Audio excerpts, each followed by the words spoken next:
Malaysia অবস্থানরত আমাদের বাংলাদেশের যে ভাইয়েরা এখানে থাকেন তারা অবশ্যই এই বিষয়টার সাথে অবগত। দেখতে পাচ্ছেন এটার ভিতরে পাইপ দেওয়া। আপনারা ভাবছেন এটা হয়তো বা কোনো একটা কোল্ড ড্রিঙ্কস অথবা এরকম কিছু একটা হবে, কিন্তু অবাক করা বিষয় হচ্ছে যে মালয়েশিয়ান যারা তারা তো জানে, আর বাঙালি এখানে যারা আছেন তারা অবশ্যই জানেন এটা হচ্ছে একটা রং চা।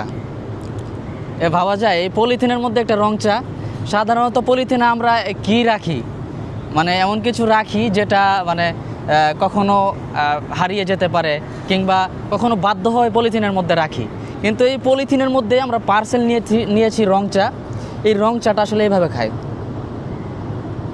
আর রং চার স্বাদটাও কিন্তু খুবই ভালো। আলহামদুলিল্লাহ মালয়েশিয়ায় কিন্তু এই রং চাটা খুব ভালো চলে, সবচেয়ে চলে। তবে পলিথিনের মধ্যে যে রং চাটা এইভাবে দেয় এটা কিন্তু সত্যি মানে অন্যরকম একটা আনকমন ব্যাপার।